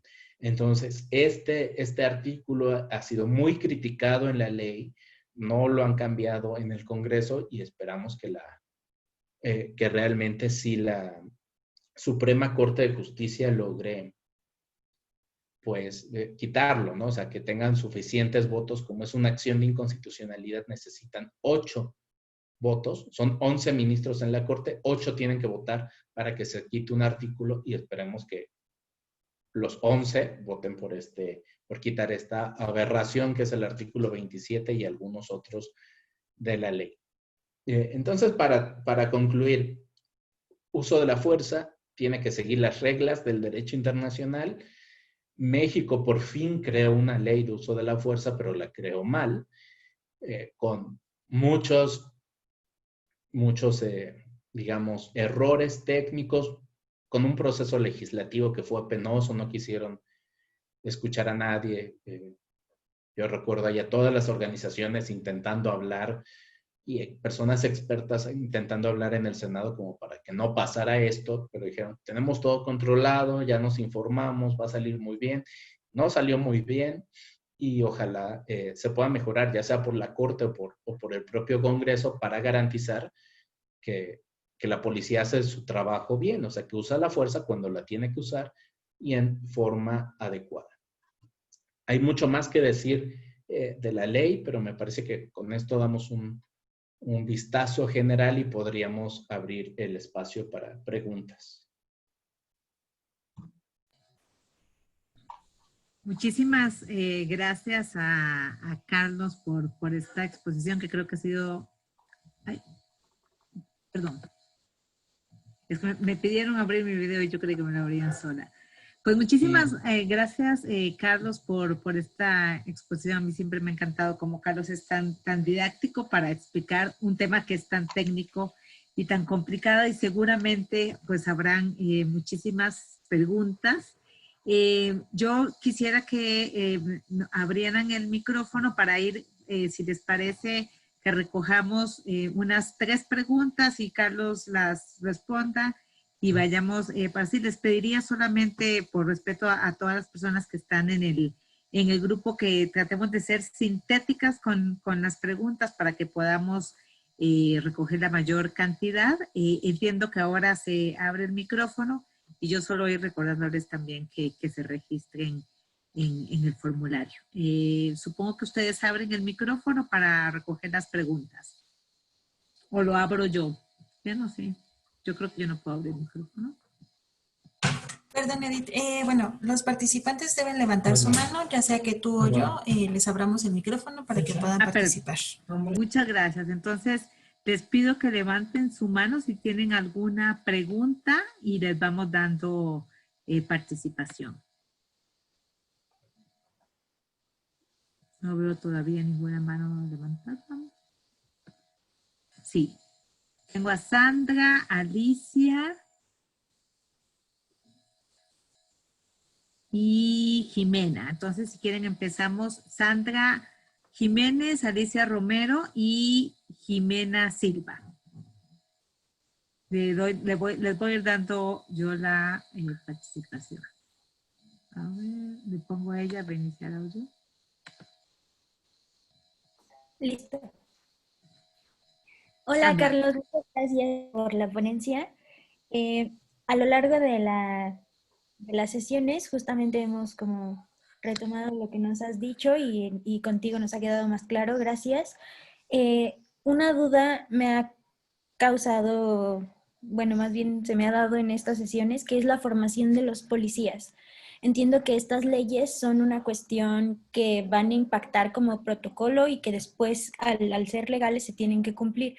Pero mi duda es si hay alguna que esté fijándose en la formación de los oficiales, porque creo que es muy hostil y es un punto de ataque que a lo mejor todavía no ha sido muy visible. Y rápidamente la segunda sería, con las manifestaciones que hubieron aquí en México de la marcha feminista y no sé, creo que nada más sería tu opinión porque esa es una situación que está ahorita muy tensa y la verdad no me atrevería ni a hacer una pregunta concreta. Sería todo. Muchas gracias. Muchísimas gracias, Sandra. Le paso la palabra a Alicia Romero. Y, ay.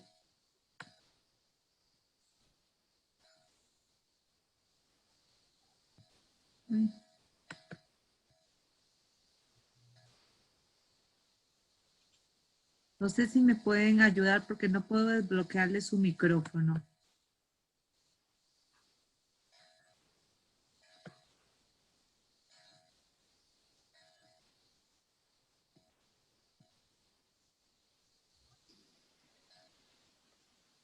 Hola, buenas tardes. ¿A mí me escuchan bien? Sí. Sí. Ok, bueno, buenas tardes a todos y Carlos, un gusto saludarlo y aprender de su ponencia. Mi pregunta también va referida a su opinión respecto a esta cierta represión que existe en las marchas feministas, que luego de todo lo que nos ha explicado, pues de cierto modo la policía ha actuado de manera pues muy mala respecto a los protocolos que usted nos menciona, y generalmente a mí me llama la atención un tema, el hecho de que generalmente las primeras líneas de protección o como de contención policíaca estén hechas por mujeres y generalmente los hombres quedan en la parte de atrás. No sé si esto sea como para una visibilización cultural en el que se pueda decir, ay, ellas están marchando por los derechos de las mujeres y al final terminan atacándose entre sí.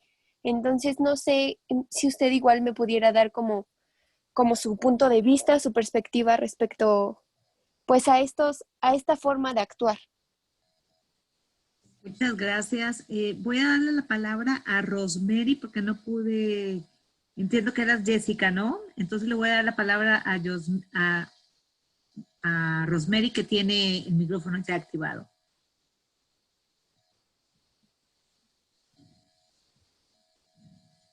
Rosemary, si puedes darnos tu pregunta.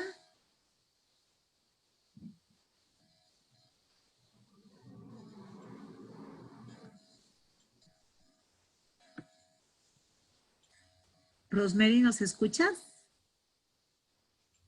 Tienes el micrófono abierto. Si gustan, si no, Carlos va respondiendo las anteriores mientras. Sí, me parece muy bien y también vi dos en el chat. Primero, sobre formación de policías, tanto la ley como otras disposiciones legales confirman que los policías deben tener capacitación adecuada, pero no está siendo así, especialmente en uso de la fuerza. Los policías no solo ven uso de la fuerza, deberían tener técnicas de negociación, técnicas de aproximación a la sociedad, de resguardo de evidencia por si tienen que involucrarse al inicio de la investigación de un delito, etcétera. Pero especialmente uso de la fuerza se hace muy poco. La realidad es que los policías y por ejemplo, en la ciudad y en otras entidades, tienen, si bien les va una vez prácticas de tiro, o sea, en su carrera, hay unos que son de otros, digamos, escuadrones o de otros grupos más especializados que sí la tienen, pero muchas policías que tú ves en la calle, su entrenamiento para usar su arma duró 2 horas. Y ya, eso fue todo. Y no lo repiten, o sea, es muy, muy problemático. Suelen ser entrenamientos muy cortos en general, unas pocas semanas, y es muchísimo lo que tienen que ver sobre uso de la fuerza, sobre otras cosas, obviamente derechos humanos, pero también condiciones de detención, qué tipos de delitos, a dónde llevar a una persona, cuándo pueden detener o no. Típico que la policía detiene y pone por petición. ¿Por qué lo detiene por petición? ¿Cómo? Porque un vecino me dijo que lo detuviera. No, pues sí. Imagínate, un vecino o una persona le dice que no puede tener, esa es una detención claramente ilegal, pero no están capacitados o suficientemente capacitados. Se tiene que hacer una buena capacitación. Una buena capacitación implica que les estén pagando un sueldo mientras se capacitan y que sea por suficiente tiempo y luego que se repitan ciertos talleres y ciertas cosas. Y para uso de la fuerza en particular debe haber un taller y entrenamiento por cada tipo de arma que tengan que usar. O sea, no solo pistola, sino este tipo de pistola. Vas a usar este modelo de pistola y se da capacitación sobre ese modelo de pistola porque tiene sus peculiaridades, ¿no? Su seguro, cómo se dispara, cómo se guarda, etcétera. Así que falta mucho y sí, coincido en que hay que insistir en la capacitación. Después sobre... bueno, muchas son sobre las marchas recientes.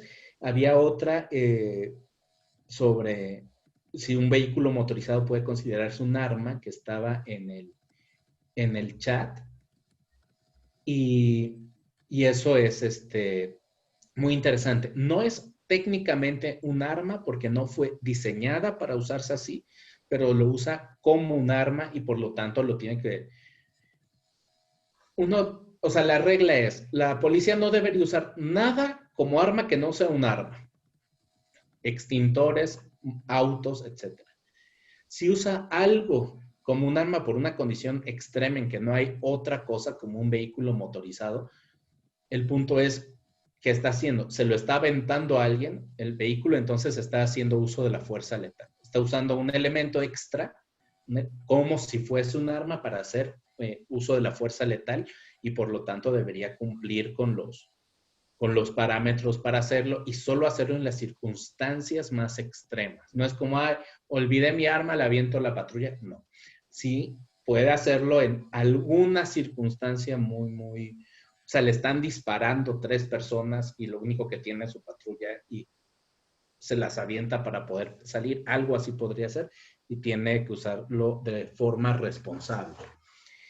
Sobre las manifestaciones, me parece que tendrían, o sea, es difícil analizar. Yo no he hecho un análisis pormenorizado de las manifestaciones de los últimos días, que incluiría revisar videos, etcétera, pero me parece que hay algunas cosas claras. Primero, si debe haber mujeres o no en las primeras filas, eso es como un arma de doble filo, digamos. Primero, podría ser más amable poner mujeres que hombres en una manifestación feminista, pero también si las pones a hacer cosas violentas o cosas que están mal, pues sí genera una tensión y tiende a generar un discurso de las mujeres están peleando entre ellas y no hay solidaridad o entonces no son verdaderamente feministas.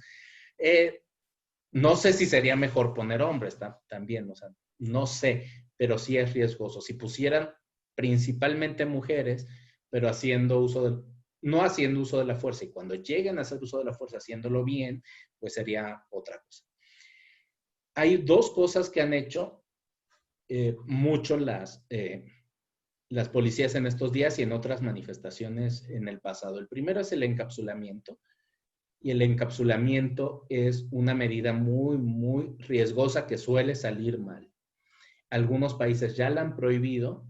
Es el Kettling, se llama en inglés, y también bueno, tiene otros nombres, pero en México generalmente lo van a escuchar como encapsulamiento.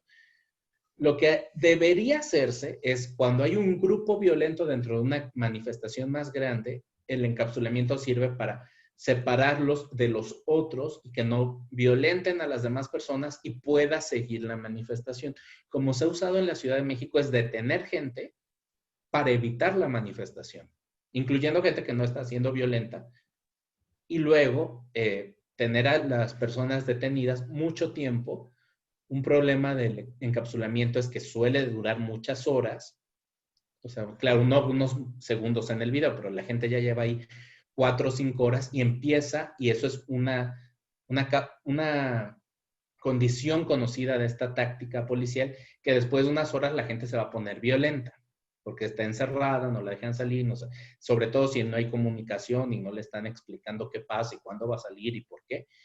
Y eso se convierte en una detención arbitraria y genera violencia. Yo no sé si lo hace la policía de la Ciudad de México porque no tiene la más mínima capacitación y no sabe que se va a poner violenta la cosa, o lo hace porque sabe cómo funciona y quiere que se ponga violenta. No sé. Esas son hipótesis que ustedes podrían explorar, pero se usa mal, digamos. No se puede usar así, no se puede usar para evitar una marcha. Y después, la otra cosa que usan es que empiezan a lanzar gas pimienta o gas de este polvo de extintores, y eso genera problemas porque la gente no tiene para dónde irse. O sea, está encapsulada y está ahí. Entonces se regresa a las propias policías o empieza ya a generar, digamos, problemas. La policía puede usar gas pimienta en algunas circunstancias, pero tiene que ser como muy claro por qué lo está usando. O sea, no es como tan abiertas las posibilidades, ¿no? Entonces, me parece que en las marchas debería haber menos presencia policial, no puede haber más policías que manifestantes, no es aconsejable, y no debería usarse esta técnica de encapsulamiento, al menos que haya un grupo realmente violento que esté violentando a las otras manifestantes, y que el encapsulamiento va a permitir que las otras manifestantes puedan seguir su marcha. Si no es así, pues sí es una violación de derechos humanos y pone en riesgo a las personas dentro del encapsulamiento y a las policías, porque la cosa se va a poner ahí tensa, ¿no? Esa sería mi respuesta. Gracias, Carlos. Tengo otras 3 personas. Yo voy a aprovechar a hacer Claro. abuso de la palabra para incluir una pregunta a propósito de esto que señalaba la compañera, porque, bueno, como sabrán, nosotros estuvimos dando algunas de nuestras opiniones de amnistía sobre el tema de ayer, y una de las cosas que nos ha llamado la atención es que el secretario de gobierno de la ciudad dice que lo que ellos aplicaron no fue un encapsulamiento, y da otro nombre para decir que lo que hacen es una valla de policías, que no es lo mismo en su criterio que un encapsulamiento. Entonces, esa es la pregunta que tengo, Carlos, es si hacer una valla es o no un encapsulamiento. Y voy a darle la palabra a, no sé si Rosemary ya podrá hacer su pregunta, perdón. Perdón, Edith, nos mandó su pregunta por el chat, justo porque no puede ocupar el micrófono, y nos comenta que si podrían compartir algún comentario sobre el uso de la fuerza hacia adolescentes y niños, y bueno, los aspectos básicos, bueno, que sería oportuno saber. Gracias. Entonces le voy a dar la palabra, ya que Rosemary no puede, tengo aquí a Augusto del Pino y Ángeles Figueroa. Les doy la palabra en ese orden. Augusto, tienes la palabra. Muy buenas tardes. Escuchando esto, yo tengo 2 comentarios. El uso de la fuerza probablemente a veces llega a pasarse de extremo.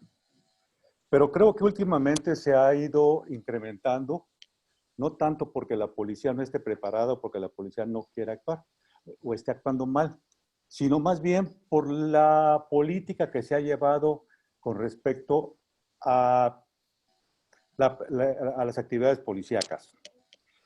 Aquí dentro de este comentario está que estoy de acuerdo que se preserve el derecho a manifestarse. Estoy de acuerdo que se deje hacer, que se acompañe en todo caso para evitar acciones.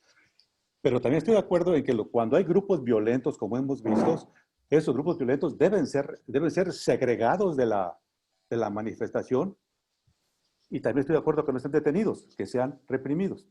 Es decir, más bien que sean nada más alejados. Es difícil, y estando en una situación real como esta, establecer una serie de avances desde la negociación. Se puede hablar, pero ahorita creo que el principal problema es que la violencia de parte de algunos manifestantes ha subido porque saben que la policía tiene prohibida la actuación fuerte en esas circunstancias. Y hemos visto que los soldados y otros han sido humillados. Y digo humillados porque la gente se ha excedido en el ejercicio de sus derechos. Aquí surge otro derecho, el derecho de los policías, que hablamos de ellos como si no fueran personas. Son personas. ¿Y qué pasa cuando a un policía, donde la ley le da el derecho a que su integridad física sea respetada, aunque la ley le da la facultad de actuar haciendo cumplirla, el jefe le dice no haces nada, pase lo que pase? Muchísimas gracias, Augusto. Le voy a dar la palabra a Ángeles y tengo una pregunta en el chat también. Hola, buenas tardes. ¿Sí me escuchan? Sí. Bueno, me voy a intentar extender lo menos posible. Les voy a dar un comentario desde una perspectiva un poquito diferente. Yo soy médico que trabajo en la Secretaría de Seguridad Pública y estoy justamente a cargo del agrupamiento de las Ateneas. Les comento que a lo mejor mi perspectiva van a decir, ay, ¿qué onda? No quiero ni estoy defendiendo las circunstancias que están hablando, que son muy ciertas. Además de ser médico de las Ateneas, yo estuve 2 años en la academia, igual siendo médico, a cargo de los estudiantes y dábamos cursos de primer respondiente y otras cosas. Sí, efectivamente, la formación policial tiene, como ya una universidad, tiene todo lo que ustedes están indicando, pero les voy a decir una cosa bien importante. A lo mejor se va a oír mal que yo trabajando dentro de la Secretaría diga esto, pero incluso empezando en la institución que es la universidad, hay corrupción. Hay maestros que de repente les dicen, tanto por una materia, ¿no? Yo creo que a lo mejor no es la única institución en donde pasa, pero lamentablemente pasa. Eso es empezando por ahí. Lo que comentaban del tiro, práctica de tiro, tienen ellos prácticamente cada mes. Pero ahí va otra cosa, que yo llego cansado, llego desvelado, llego después de 48 horas porque me guardaron, o de 24 horas de estar todo el día en la calle con un equipo antimotín puesto porque los turnos son de 24 por 48. Y entonces, ¿qué hago? Yo le digo al armero, toma, no quiero ir a tiro, pero la práctica de tiro se tiene por lo menos una vez al mes. Otra cosa que les quiero comentar es bien, bueno, para mí a lo mejor difícil opinar respecto a lo que dicen de la marcha. ¿Por qué? Porque yo estoy viendo en la pantalla, a través de la pantalla, y cuando llegan a mi cuartel, a las compañeras golpeadas, lesionadas, 1000 cosas, ¿no? Entiendo perfectamente bien el enojo y el enfado social porque yo estoy a favor de las marchas, entonces por eso les digo que mi perspectiva a lo mejor no la comparten muchos, pero yo estoy como en una línea media entre conocer dentro de la policía y trabajar directamente con las mujeres, el atender en el grupo Mosel a las que llegan a urgencias, el atender a los compañeros baleados, y al mismo tiempo estoy a favor de esa sociedad que está con un hartazgo social por no tener pues una respuesta, ¿no? Efectivamente, como comentaba la persona anterior, no recuerdo su nombre, es verdad, llega un momento en el que el hartazgo social es tanto que al policía no se le ve como una persona, ¿no? No se le ve como la mamá de alguien, porque la compañera que estaba tirada en el piso que patearon, pues es una señora ya mayor, mamá de algunas compañeras. Una compañera que está ahí, pues yo veo a sus hijos, justamente, yo la veo a ella como paciente y veo a sus hijos. Entonces, es bien difícil, yo creo que tanto entender el enfado social de las compañeras feministas y entender ese enojo, ese hartazgo, y al mismo tiempo también, como comentan, la orden es de un mando. Hay una cláusula bien importante que te enseñan en la formación policial, que es que nunca, así el mando te dé una orden, la que sea, y que te obliguen, ¿no? Pero que esa orden vaya en contra de los principios básicos de formación policial que tú tienes, te puedes negar. Lamentablemente las órdenes ya ahorita ya no vienen directamente de un mando policial, vienen de más arriba.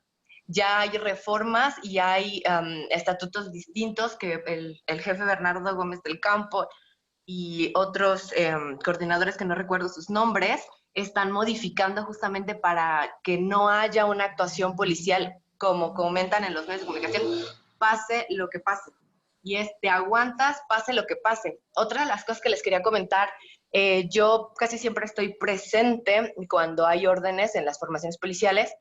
No es que manden mujeres adelante y hombres atrás, es que en el caso, por ejemplo, de la experiencia que yo les puedo comentar, es que en las marchas, yo nunca voy a marchas, yo estoy en mi cuartel, pero se llegan a analizar videos y demás que también se toman dentro de las mismas manifestaciones, en que la primera línea, no es que la primera línea son mujeres, es que en realidad es la policía o sea, todos los agrupamientos son todas las mujeres, ¿no? No nada más son Ateneas, son de los guerreros, son de los ciclones, son de los sectoriales, son de las auxiliares, pero puras mujeres. Y sí, las acompañan hombres, primero que nada porque cada grupo que va debe llevar un responsable.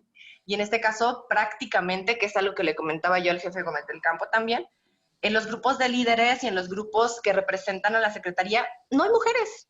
No hay mujeres, hay grupos de liderazgo y no hay una sola mujer, ¿no? Siendo que la jefa Atenea, pues ahorita está llevando las riendas de básicamente todo y es una persona súper preparada que actualmente está haciendo un doctorado. Entonces, te preguntas, ¿por qué no le dan oportunidad a las mujeres de liderazgo? Otra cuestión ahí también es que en esas mismas vallas hay policías que son agredidas por hombres. Y en las marchas, no me van a dejar mentir quienes van a las marchas, porque yo he ido a las marchas aún del otro lado, ¿verdad? Participando activamente como colectivo. Y hay hombres que también se meten a desestabilizar. Entonces, esos hombres que están tras las mujeres también van por parte de la Secretaría como apoyo. ¿Por qué? Porque es ponerse, si ellas están aguantando y están aguantando golpes, a lo mejor pueden aguantar golpes, martillazos, lo que quieras de mujeres, pero también llegan y las patean y las golpean hombres. Entonces, de alguna manera es una forma de apoyar a las compañeras. Bueno, tendría un montón de cosas más que decirles acerca del tema tan vasto y de la perspectiva que tengo yo como mujer y como médico y al mismo tiempo como policía, porque también lo soy. Pero, pues bueno, finalmente no hay tiempo, ¿verdad? Pero sí me gustaría que se llevaran un poquito esta experiencia personal respecto a ese sentimiento de impotencia y al mismo tiempo también necesidad de justicia, no nada más de la parte social, sino de mis compañeras y de mis pacientes. Muchas gracias. Muchísimas gracias, Ángeles, por tu participación. Voy a leer una pregunta que tengo en el chat para que Carlos nos pueda responder y si nos da tiempo pasamos a otras preguntas. La pregunta que tengo en el chat dice: hola, muy buenas tardes, excelente ponencia. Mi pregunta va del mismo modo dirigido a lo suscitado en la manifestación del 28 de septiembre. Como sabemos, el tópico es referente al aborto y el aborto, conforme a la legislación a nivel nacional, no está permitido de forma libre y gratuita. Por lo tanto, si esta manifestación es llevada a cabo en algún estado donde esta práctica está prohibida, ¿es una manifestación de objeto lícito? Muchísimas gracias por su tiempo y su atención. Bien, muchas gracias por sus preguntas. Empiezo con esta última porque precisamente este es el tipo de problemas que puede generar la ley. O sea, digamos, bajo el derecho internacional sí es lícito que las manifestaciones esté o no permitida la práctica, pero la policía podría empezar en alguna entidad o en un municipio a decir, bueno, pero eso aquí no se hace, entonces yo creo que no es lícito y entonces sí puede usar armas, porque no está con objeto lícito. O sea, el problema no es tanto si en realidad hay o no licitud o legitimidad en las manifestaciones, sino poner, eso digamos, nunca lo debe decidir. En principio el Estado no debería meterse mucho y menos ningún cuerpo de policía. O sea, no importa si es el policía de a pie que está ahí o el secretario de seguridad o quien sea, no es labor de las instituciones de seguridad calificar las manifestaciones, ¿no? Entonces, ese es un riesgo del artículo 27 de la ley. Después, sobre la forma de contención de las manifestaciones o de encapsulamiento, si aunque haya una valla, eso es encapsulamiento. Eso es que, o sea, puedes ponerlos directamente o hacer una valla.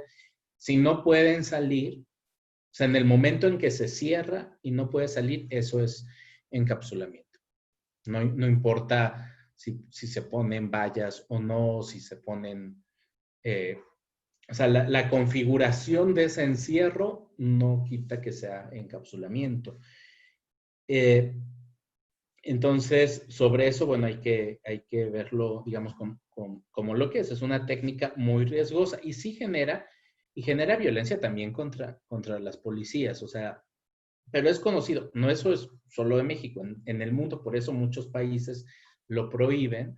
Canadá lo prohibió después de que precisamente eso generó un montón de violencia con su policía y luego una reacción violenta de la policía, porque la gente de por sí, si van a marchar, algo había. O sea, si la gente está súper feliz y no hay ningún problema, no va a marchar. O sea, ya algo trae la gente y los encierran, aunque es una orden, desde luego es una orden de algún dirigente, pero se encierra la gente, o sea, es un espacio abierto, pero están físicamente encerrados, no son 2 o 3 minutos, son horas, y empieza la gente a desesperarse y empieza a subir el nivel de violencia. Siempre que haces, o casi siempre que haces encapsulamiento, vas a terminar con más escenas de violencia que las que habría si no haces encapsulamiento. Por eso, como decía Augusto, se debe hacer. O sea, hay técnicas, incluso encapsulamiento, pero con mucho cuidado, solo para gente que está siendo violenta en ese momento. Y separar del resto de la marcha y por un breve momento. O sea, uno estaría pensando, no sé, que los pongas 15 minutos. O sea, depende de lo que esté sucediendo más amplio, ¿no? En la ciudad, digamos, en que se esté llevando a cabo la manifestación. Si hay gente que está ejerciendo violencia contra personas, desde luego que la autoridad puede actuar. Tiene que actuar digamos, con cuidado. Porque puede ser como un polvorín. O sea, si vas y detienes a una persona como se detendría si no está pasando una manifestación, o sea, está la persona sola y empieza con un bate a romper vidrios de un auto y llega un policía y lo detiene. Y no va a pasar nada más. Pero si alguien está rompiendo vidrios de un auto en una manifestación y lo detienes, puedes generar más violencia. O sea, esa no es una decisión en que la policía esté diciendo, eso está bien hacerlo, sino intervenir ahí va a generar más una espiral de violencia. Y como tenemos miles de personas, un peor escenario es que de esos 2 personas violentas tengas 100 o tengas cientos de personas violentas. Entonces, por eso hay más restricción, digamos, para actuar. Sobre el entrenamiento y las prácticas de tiro, sí es cierto que cambia. Lo que pasa es que cambia porque más o menos hay, y eso al menos hace unos años no lo sabía ni el propio gobierno exactamente cuántos policías hay en cuántas corporaciones en el país, que yo recuerdo que lo preguntamos, pero era más o menos 2,000 corporaciones de policías distintas. Y cada una tiene sus reglas y sus formas de entrenamiento, y hay unas que hacen más prácticas y otras que no. Hay unas que están unas semanas enteras haciendo prácticas de campo y otras que no están ni un día, etcétera, ¿no? Hay unos que piden ciertos estudios y otros no. O sea, hay una variación increíblemente amplia en las policías. Y eso implica que también se comporten distinto en distintas partes de la República. Entonces, sí hay que, desde luego, respetar la integridad de las policías y hay que... puede intervenir la policía o debería poder intervenir ante un hecho violento contra personas con bastante cuidado, midiendo que esa intervención no genere más violencia en ese momento específico. Es lo que yo podría decir. Vi que alguien preguntaba también sobre si es mejor usar aerosoles irritantes o extintores. Lo que pasa es que los extintores no deberían descargarse sobre personas. La policía sí puede y debe llevar extintores porque hay eventos de fuego en las manifestaciones, punto. O sea, sería muy malo que no los llevaran, pero los deben de usar para lo que son, que es para extinguir incendios. No para usarlo contra las personas, porque no está evaluado ni siquiera para usarlo así. No sabes qué daños puedes causar. Y además, como se ha usado en un encapsulamiento, pues puede generar más problemas. Pero sí es bueno y normal que los lleven. No los deben usar para vaciárselos a las personas, ni como hemos visto, por ejemplo, en el Estado de México, para golpear a las personas con el extintor, digamos, que también se ha usado. El gas pimienta se puede usar con mucho cuidado cuando una persona es muy violenta y eso haría que se aleje, muy violenta contra otra persona.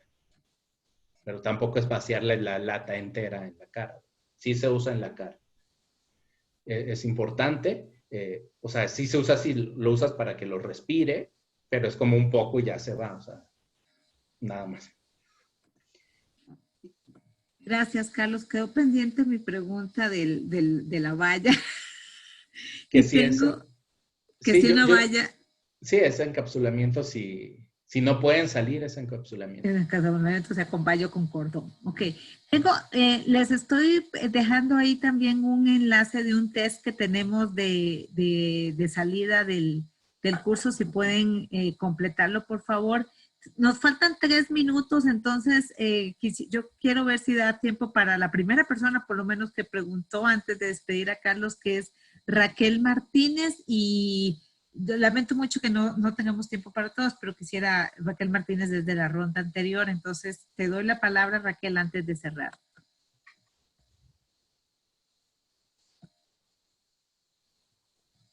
Buenas tardes, ¿me escuchan?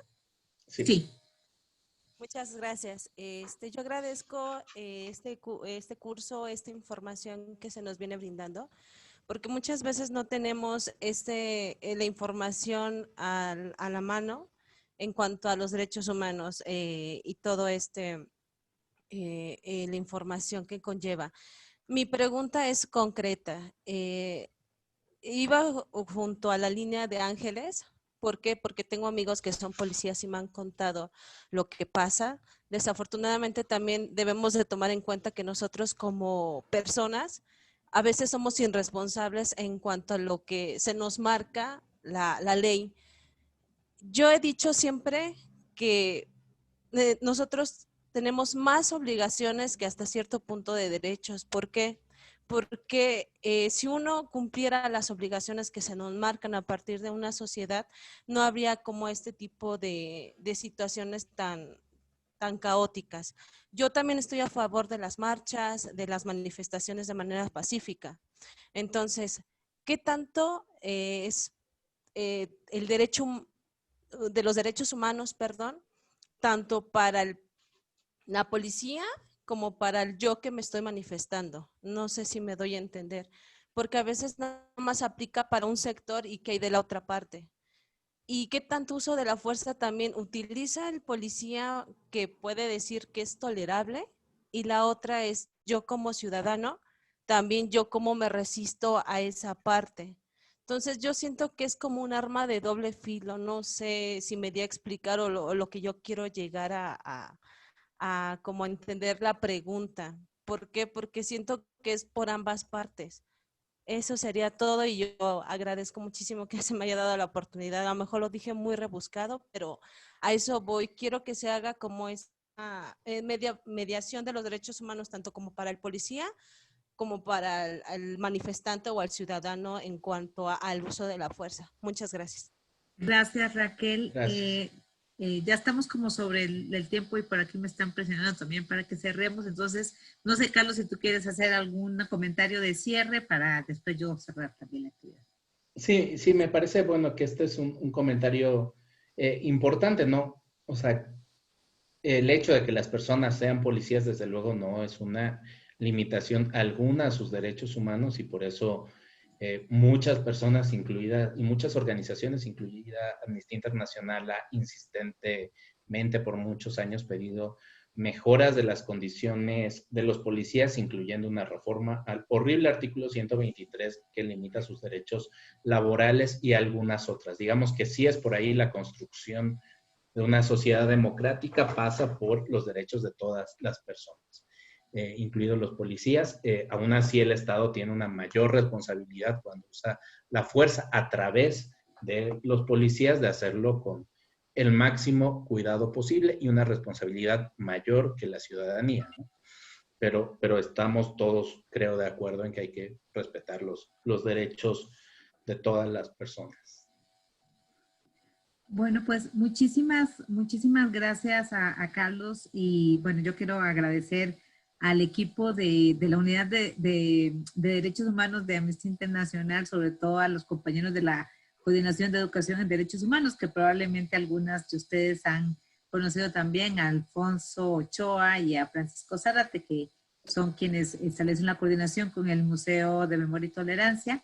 Creo que debo decir que es el primer año que nosotras nos permitimos ofrecer este curso de uso de la fuerza, y probablemente ha sido un muy buen año para hacerlos. Lamentablemente en México todos los años son buenos años para hablar de uso de la fuerza, pero este año y esta oportunidad creo que nos permite poner como, digamos, hemos tenido en el país situaciones que nos permiten experimentar como muy cotidianamente la utilidad de tener conocimientos, tanto como personas que pudiéramos estar en una manifestación o expresarnos, como personas que estamos leyendo noticias y enterándonos, como personas que pueden estar laborando y haciendo uso de la fuerza, y que todos esos grupos de personas pues debemos conocer cuál es la legislación y cuáles son, digamos, lo que establece el derecho internacional de los derechos humanos con respecto al uso de la fuerza. Y bueno, muchísimas gracias a Carlos por su participación, a todas ustedes que confían en nuestra organización para participar del curso. Lamento que no todas hayan tenido oportunidad de preguntar. Y bueno, nada más también comentarles que tenemos un curso en el mes de noviembre sobre violencia contra las mujeres, en el que también les invitamos a participar, y bueno, les invitamos también a seguir la información que tenemos sobre las actividades de Amnistía Internacional en México. Muchísimas gracias a todas y que tengan una buena tarde. Luego, Gracias. muchas gracias.